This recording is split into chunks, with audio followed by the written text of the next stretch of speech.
Hello everyone, welcome to Redline Collectibles. I've got my handy dandy razor here for you. And as I promised the people who were attending our auction last night that I would be posting a video on this box opening. And I'm pretty sure you'll be interested in the contents of it. I know I was when I saw the pictures. Again, expert packaging. The use of the protecting bubble wrap, super duper awesome. Again, many thanks to the consigner who, goes through the effort of putting really good craftsmanship. What's Bob doing on the spinner? Bob, what you doing down there? Okay, all right. You got your pencil and your plastic board, and you're ready to do some painting. Okay, well, let's get you out of here, and let's do some classics, huh? Let's do it. You okay with that? Okay. All right, don't feel bad. I'll get you back on. Here you go, guys. Again, I'm super duper appreciative of such a great looking group of cars, and I know that you love the the classic Nomads. Let's go and take a peek through these. Got I think there's several more inside there. Now, some of these cars are going to have a couple little, this and that on it. Nothing major, nothing silly. I think you'll enjoy the color rainbow. Look how dark color that is. I like how Mattel only used one post when they put together the classic. Several other examples like that from the Redline era. But that's a nice blue. Put him right there. I think there's some more in here. Let's take a look. Got this cool bubble wrap. Oh yeah. Here's a light lime. This will be a nice value car for somebody. No tail light paint. It's got some daisies. I'll clean this up too. I think I mentioned that too in my previous videos, and also some of the auctions that I run on Facebook. That I take great care in getting the cars in great condition to you when we sit there and put it in the mail, so that by the time you open it, you'll be super happy with the quality. We also last night, has this ever happened to you? Have you ever look at your TNT birds? And what I noticed last night, a TNT bird was missing its steering wheel. Has that ever happened to you? Just crazy. You're sitting there going, you're assuming it's there, but don't take nothing for granted, huh? Here's a beautiful red. It's probably the best one so far. Yeah, boy, really beautiful. This classic Nomad, the Bel Air, the Chevy Bel Air, 1955. I had a 55 pickup for high school. It was a 3/4 ton in olive. My dad got it through one of his construction buddies, and then that was my wheels to go back and forth to school and also to work. I worked at Walgreens back in the day when they was still in the mall at Brookfield Square, and it was a kind of car where maybe you've had a 55 Chevy pickup truck, but very similar. I've looked at these before. You see on the inside there that half a circle of the speedometer. That's very indicative of the 55 Chevy Bel Air and the pickup truck, etc. But what I was going to say is it runs with the windshield wipers run with a vacuum from the engine. So that means if the engine's not running fast enough, you're not going to get your windshield wipers to spin. And also the rust on the floorboard was so rusted out that I could see the road as I was driving. I know that's extreme, but that's what happened. Lasting memories. And of course, I was the cool guy with the pickup truck, and people wanted to, barge in and get a free ride home, and we'd put them in the back. The old oak floor in the back pickup area. Nice whipped creamer here. It's like yellow. Kind of snuck in there on me with all these classics. Hello. Let's put him right here. I'll make an instant rainbow here for you, and then we'll do a quick pan out when everything is said and done on this group of classic Nomads. But that's not why you're here too. You're here to see some pretty cool cars, and I promised you there's going to be some customs and there was going to be some classics. Well, there's the classics, and then I have one more. I call it a Rose Swing and Wing.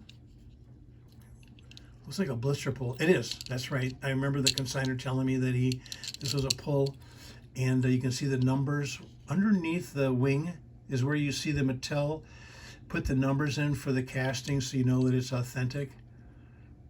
And then the edges are really clean. This will be a nice upgrade with a limited amount of toning. Sometimes with Rose, you'll see this Spectra Flame. You'll maybe see some toning coming through, but it's got a couple little areas, but excuse me, by and large, pretty darn clean.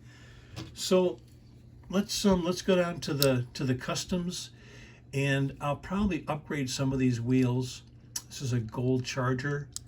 Again, it's been sitting in storage for a long time, so I'm going to get it cleaned up for you. It does have some scattered toning, but let's do a whirly-twirly of the customs here. That's the first one, and then here's a much better looking gold. Maybe two gold colors. Isn't that cool? Got the light gold and more of a honey gold on this one here. This monster, beautiful wheels, super shiny base, a little bit of tone, but man, nice tail light package. They really skimped on the tail light there. No hood neck. That's good. Why does that happen? I'll tell you why. Right there, that's the reason, because the hood is so hard to open and it didn't have a chance of being played with aggressively where the hood was pushed back. Like this one does have a little hood nick there, and that's because it was kind of floppy. This one is just the opposite. It's very, very, very creaky. I call it creaky. That's a nice gold. How about it? How about that, guys? And then a red. Looks like it had some stripes on it. I'll take a look at those. Sometimes I can get some WD-40 to take a residue of a stripe off of a car Spectra Flame without affecting the Spectra Flame paint. This will also be a value car. I'll probably run a couple of values with these Chargers coming up. And that's that. And then I have two more. Let's do second toughest one, which would be the light green. Custom Dodge Charger, 1969. Nice shoes on that, both sides. No hood neck. Again, a very creaky opening hood. I like that. Yeah, not a lot of playtime on this one, guys. Just, the scattered tone that happens over the years with a, 1969 to today. Does that be 55 years? 56 years? Whoa. And then the grand finale is going to be the purple. This is also going to be a quasi-value card. Looks like it's been touched up a little bit. You see this area right here? I'm not trying to scrutinize anything here, but the best way to discern if your car has any type of touch-up, I found, is to use a black light. And I go into a dark room, which is right next to this room, and I close the doors and I put the black light on it, and then you're able to pick up any areas where there might have been some touch-up. And I get it. People would want to keep their collection looking nice, but whenever you use any other alternation of the original Redline, that's a big red flag of don't do it. You don't want to be touching up your cars. Just live with it as it is. Stay away from that if you can. I see those couple areas right there. So not trying to make a mountain out of a molehill here, but just wanted to point that out. So there is the tail of the tape.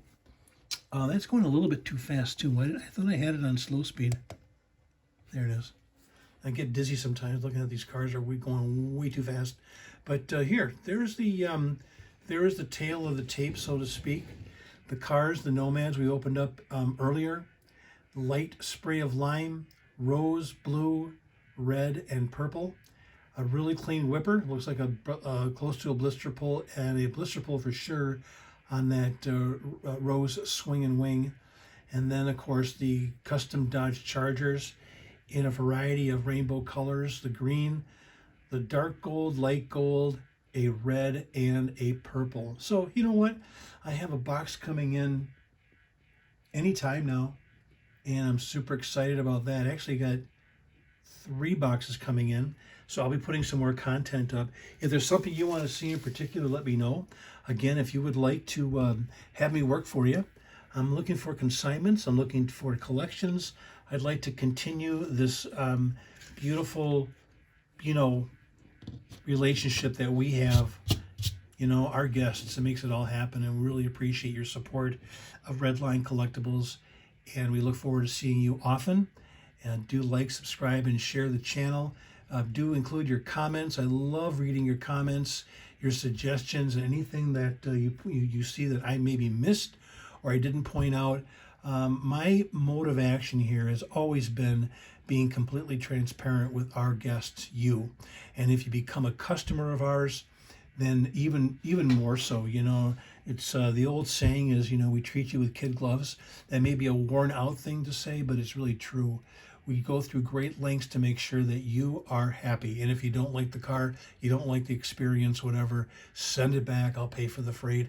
I would rather you to be happy than anything else in the world. So happy 2025, and we'll see you on the flip side. Bye, everybody.